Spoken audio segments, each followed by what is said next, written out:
Welcome back, Technocrats. Today, coming up on the show, we're going to give you the second part of the e-learning interview where we discuss the Tablet in Schools project. Then, we're going to take a look at the Source Technology Centers which are being built across the island by a partnership between JN and their members. And, of course, we have a viewer question which we'll be answering today. Don't press any buttons. We'll be right back.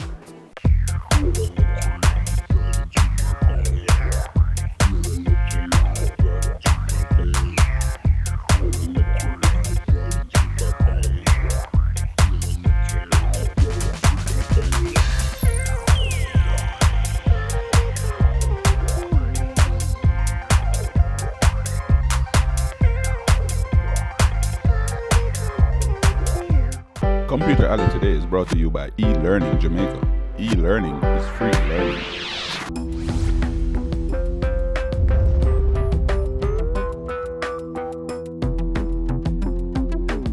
What has Elearning Jamaica accomplished since its inception? Well, the first project that we were charged with implementing is one in high schools. That one actually started in September 2006 with a pilot. We're about now to hand it over, elements of it that can be handed over to the Ministry of Education.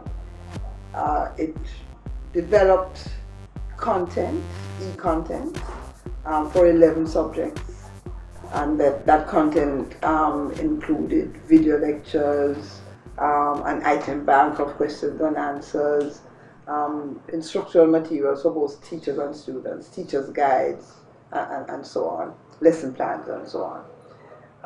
And it provided technology infrastructure to the schools. Based on earlier discussions, I understand that the schools are required to have a secure place to store the tablets while the students are at school, for example, if they're going to PE or extracurricular activities. Could you expound on that aspect for us? Yes, because it's not all the time that they will be able to have the tablets on their person. They're out on the football field or doing track or whatever. And so those tablets have to be put in a secure place. And better yet, if they can be being charged while they're in that secure place. Okay. And there is equipment, again, available to schools that can charge 30 to 40 tablets at a time. At one time, yes. Okay. Whose responsibility will the tablet be, and who will be responsible for damages to the tablet? If it's damages that occur during the warranty period, and they're not willful damages, then it's covered by warranty.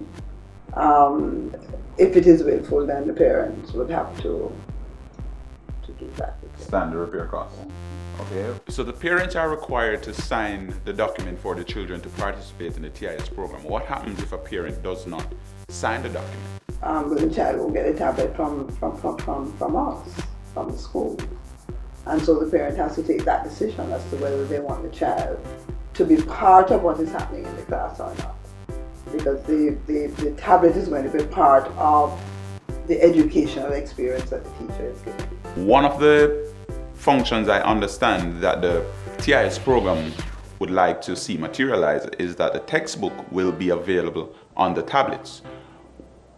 What is the status of that development, and how far are they along in the process? How many books are there? Are all the textbooks on the tablets? If not, how many? And when will the remaining ones be available? What are the discussions that are happening? Well, actually, for this year, the ministry would already have entered into contract with the publishers for hard copies of the books. Okay. So for now, but for future reference, yes, you would like to have all the books loaded onto the tablets. That's correct. So the parents are required to sign the document for the children to participate in the TIS program. What happens if a parent does not sign the document? See, what you speak to there is going to be addressed in dialogue with the parents. So we aren't really coming to say, well, this is what you must do apart from the basics that you have to do in terms of protecting the tablets, protecting the child, but in terms of parental use of the tablets, that will come from the parents. How will the security and monitoring of the tablets that are issued to the students be handled? I will answer that question in a general way and probably a pin it. No, but generally, part of our focus is encouraging local enterprise, wherever it may be. And certainly within that context, local apps is going to be essential. Because again, we want our students to be able to identify with the content. Throwing on a tablet. In fact, tablets or technology plus bad practices is equal to chaos. Okay. So clearly the practices will need to be integral to what kinds of results we achieve from the tablets. And so this is really so that the practices, the training, the awareness, and really the learning, because the learning is going to have to be fun. Students are going to have to be engaged. And this is really where we are. So definitely the engagement is critical. The piece of technology is the last thing. The last piece that fits into the puzzle is the tablet. And of course, the question that everybody wants to be answered. Will the students be allowed to take home the tablet, and will it become their property? There is much that we are working out as we go. And Again, that is it's a one, pilot, right? And it's a pilot. So we'll see. But certainly in the pilot, it's anticipated that the students will take the tablets home. So we will see how that works and make adjustments if need be. But the whole philosophy of the education outside of walls requires that the students have access to the tablets outside of school, or else we are really staying in the same philosophical framework of school and outside. And you realize that it gives a child who is genuinely ill but can work a chance to be able to actually be working at home. Interesting. They're telecommuting to school. Yes. An interesting concept. And in particular, there are some children who live in very rainy areas. True. Portland, St. Mary, that side, and they actually miss a lot of school. And this now facilitates their being able to continue learning and continue being in contact with the teacher. Because this again, I mean, you know, it does mean that students can ask questions outside of school, outside of class. I mean, personally, I have no problem however you get your answers and however you do your learning. The focus is on the learning. Yeah. Computer Alley today is brought to you by Elearning Jamaica. E-learning is free learning. So coming up next on the go, we have a viewer question from Kavinci Blingers de Farkison, which we're going to answer. Stay tuned.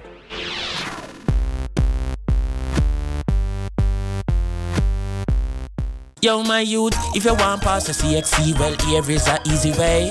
Go on YouTube and bust a one search and find Elearning JA. I tell you, e-learning, that wanna make history. Study English, maths and chemistry. E-learning, free learning, so be learning with e-learning. In a world run by ones and zeros, do you think you're ready to face the digital revolution? At GoMix Security Academy, we offer you the relevant knowledge you will need to survive the digital age. Our world-class instructors are certified in the courses they teach, which means you will be trained by the industry's best. GoMex is also a strategic partner with many internationally recognized names in computer training and security. So call us today and begin your journey to a brighter future at GoMex Security Academy, where relevant knowledge awaits you. The National Certification Body of Jamaica, in association with GoMix Security Academy, presents the ISO 27001 Security Symposium. Come and learn about securing and protecting information at Knutsford Court Hotel, September 11, 2013, from 8:30 a.m. to 11:30 a.m. Registration costs $27,001. For more information, contact Miss Janet Johnson at 619-1131, extension 3443.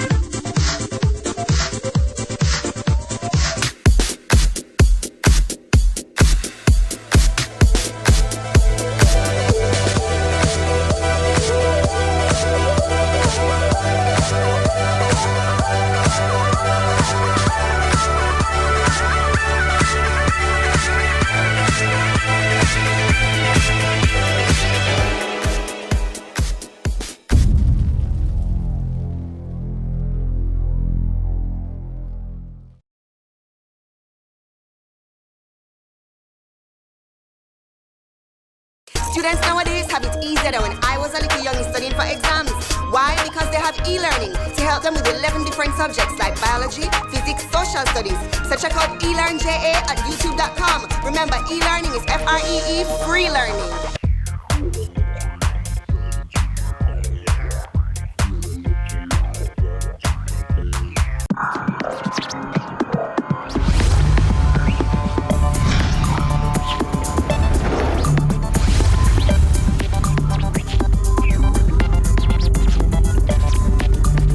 Viewer question today came from Cavinci Blingers de Farkinson, if I got that right. He sent us a message on Facebook and his question was, I started UWI today. I want to buy a notebook for school. Can you tell me about how much it would cost, what would be the best place to buy it, and the best brand to buy? And by the way, is Acer a good brand? So we're going to answer those questions, taking them one at a time. So the first thing we're going to look at is your processor, your processing power, which is what does all the work in the laptop. Now, minimum, you should be looking for a AMD quad-core 2 GHz and higher, or a Intel iCore 3 2 GHz and higher, because that is what's going to do the body of your work. So that is the base from where you want to start. The next thing you want to look at is the memory. The amount of memory that your machine have will determine how fast your programs run. The more memory, the faster it will operate. Standard today is 4 gigs of RAM. Most laptops will come with 4 gigs. There are occasions when you find a laptop with all the features that you want, but it has 2 gig. What you have to do is evaluate whether it is cheaper to purchase an additional 2 gig and add to that laptop, or to go out and purchase an entire package, a laptop with the entire package. Then the third thing you want to be checking out is the hard drive space. Now, pretty much standard is 500 gigs again. However, there are occasions when you might find as low as 320, but you pretty much should not be getting any laptop with a hard drive that is lower than 320 gigs.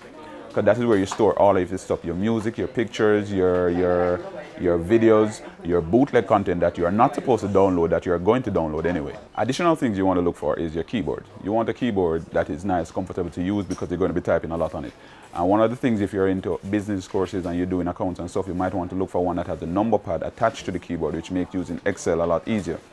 Also, you might want to consider things like, do you need a backlit keyboard as opposed to a waterproof or a spill-proof keyboard? If you're in an environment where there's not a lot of light or it is dark, the backlit keyboard comes in handy because you don't need a light to see to type. On the other hand, spill-proof is always good, because if you accidentally spill something on the keyboard, you don't have to worry too much. Additional things you need to ensure that you have is at least one USB 3.0 port. USB 3.0 is extremely fast, so transferring information, data, video, voice is super fast. So you want at least one of those ports. If you can get multiple, 2, 3, the more you can get, the better it is for you. The other thing you want to look at now is battery life. Again, you're a college student, you don't want to have to be running to a charge every minute, so you want to look at one of those laptops that will give you 5 hours battery life, which these days there are quite a few of them on the market. As a matter of fact, you asked about if Acer is a good brand. They are actually a good brand. Acer now owns Gateway and eMachines. Acer is now the #2 computer manufacturer in the world. In addition to that, they have the Acer Timeline V5 models. Those are actually quite good. So you get roughly about 5 hours battery life, the LED screens, the 500 gig hard drive, the 4 gig of RAM, the iCore 3 and iCore 5 processors. So those are actually pretty decent laptops. I believe you can get those. Those are in the $89,000 region. The $85,000, $89,000 region, depending on where you purchase them. So those are actually very good purchases. So you asked about brand. However, I have never been a person who purchases based on brand. What I do is look for the features that I need, and then I go and research to see which brands have the features that I need, and then choose from there. So I will find at least 3 top brands, look for the ones that have all the features that I need, and then choose the one that has the best price for the features that I have. Other things you'd want to consider as well when choosing the brand is to ensure that they have, for example, how warranty is handled. If they have a service center here, things like those will make a difference in terms of the brand that you choose. Now, to answer your last question, which is where's the best place to buy, that is a tricky and very dangerous question. So what I'm going to do, I'm going to put it like this. If I were you, the best place to buy is the place that has the machine that you want, with all the features that you want, for the cheapest possible price. I hope that answered all your questions. So to help you out with choosing a laptop, Cavinci, what I'm going to do is give you a shot of a couple that I'd recommend. So just take a look at the screen.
Let's get social.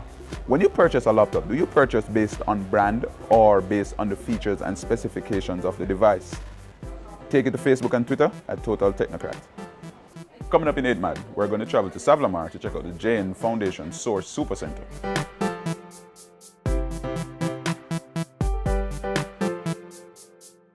In a world run by ones and zeros, do you think you're ready to face the digital revolution? At GoMix Security Academy, we offer you the relevant knowledge you will need to survive the digital age. Our world-class instructors are certified in the courses they teach, which means you will be trained by the industry's best. GoMex is also a strategic partner with many internationally recognized names in computer training and security. So call us today and begin your journey to a brighter future at GoMex Security Academy, where relevant knowledge awaits you. The National Certification Body of Jamaica, in association with GoMix Security Academy, presents the ISO 27001 Security Symposium. Come and learn about securing and protecting information at Knutsford Court Hotel, September 11, 2013, from 8:30 a.m. to 11:30 a.m. Registration costs $27,001. For more information, contact Miss Janet Johnson at 619-1131, extension 3443.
With me, Mr. Julian Pringle, who is the Center Administrator at the Source here in Savlamar.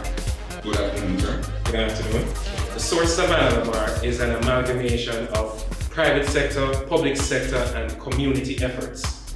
Our partners, I have to extend a word of appreciation for our partners: JN Foundation, Digital Foundation, CSJP, that's the Citizen Security and Justice Program, Sugar Transformation Unit, Universal Service Fund, and also Social Development Commission. So we provide business incubation services. Persons who reside in the communities that we serve, they can come in and book a room. If they have clients that they want to see, the clients can come and meet with them, and they can take advantage of all the other services that we provide here at the Source: Wi-Fi access and the printing services that we provide. Okay, good. Okay, tell me about some of the services that you provide for the children themselves. For the children, we have a lot of programs that we run for the children. We have a homework program. Okay. The homework program is basically for kids who are in grade 1 straight up to grade 11. We also have a learning readiness program, and that's for kids from age 0 to age 3, basically to prepare them because they're going to school for the first time.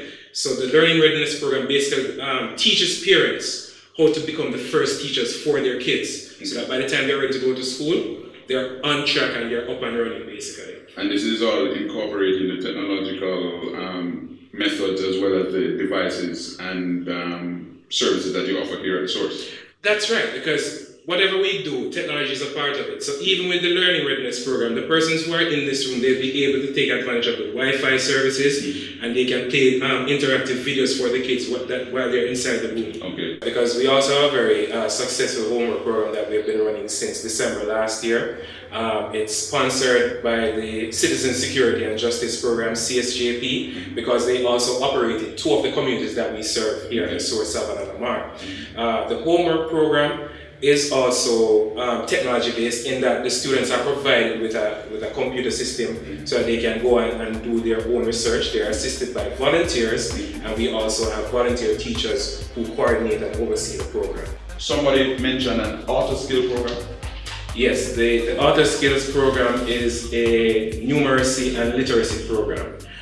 We got it from the Violence Prevention Alliance, And it basically supplements our adult literacy and numeracy program that we have running here at the source. What happens is we take persons from the actual classroom setting, once they've gotten to that level where they are able to assist themselves, and then we put them on, we create a user profile for them, and they're able now to come in on their own to continue their learning. So it's a bit more confidential, because as you probably would understand, persons, adults especially, in a literacy program, they want to keep their thing confidential. They don't want too many persons knowing about what they're doing. Right. So that is the reason that we have the Auto Skills program. And it also assists with the younger ones as well. This is an interesting room. How did you come about with the idea to set up a creche? Well, the Source 7 we are actually one of the 7 parent places that's on the island.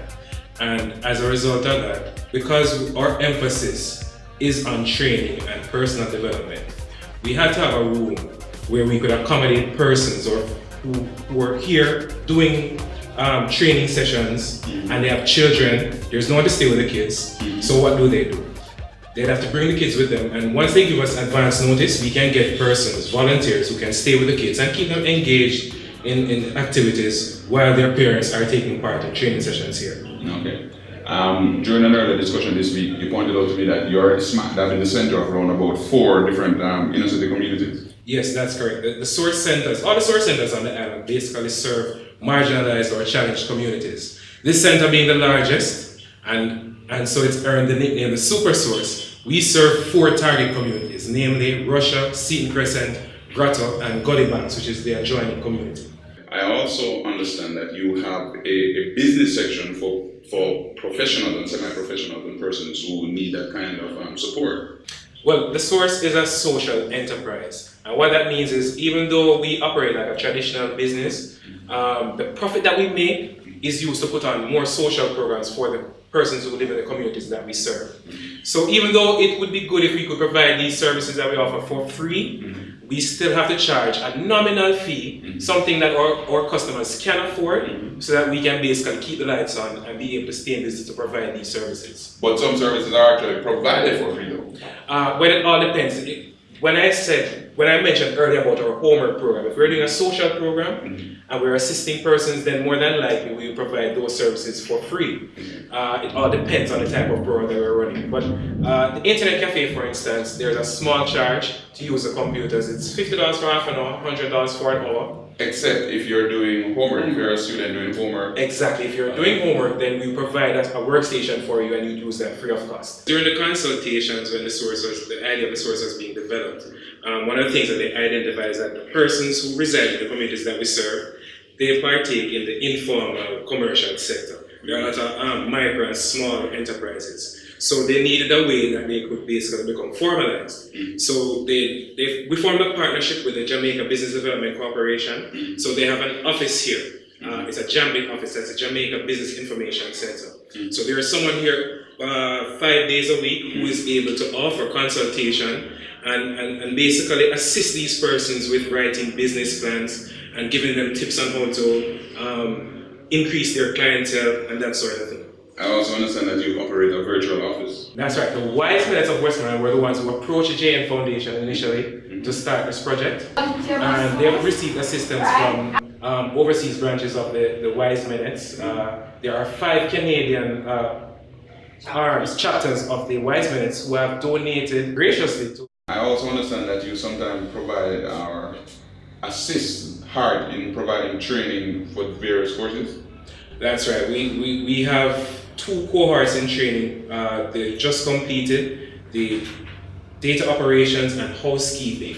They are both level 1 courses, and we basically have persons, 50% of the classes from within the communities, and then the other half is from outside the community that we serve. What do you think has been the greatest achievement of the source so far? Community is everything here at the source.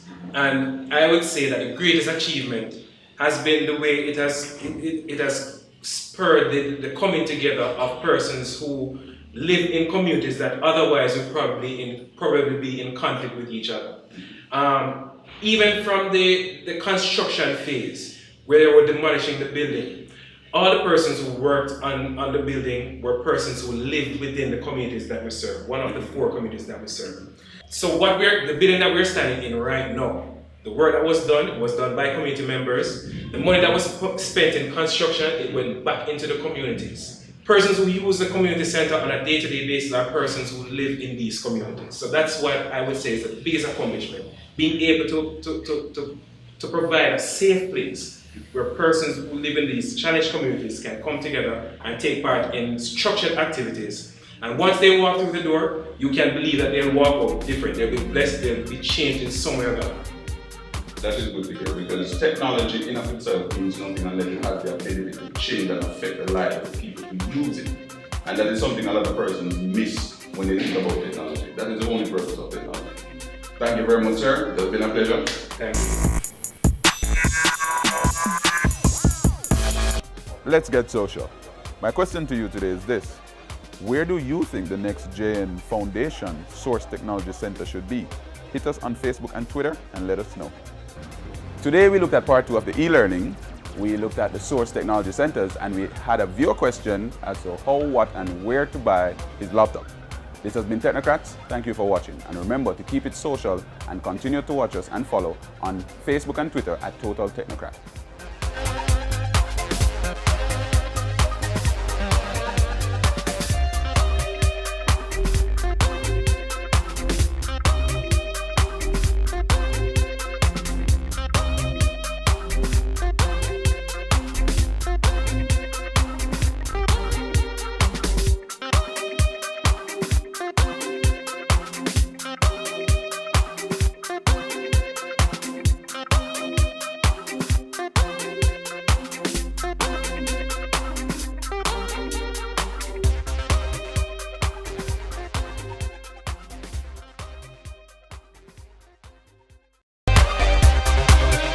It's official. The king of gadgets heats up the airwaves on TVJ with a hot new technology show, Technocrats, where Dean teaches you technology. Get the latest news and reviews for all the cool tech around the world.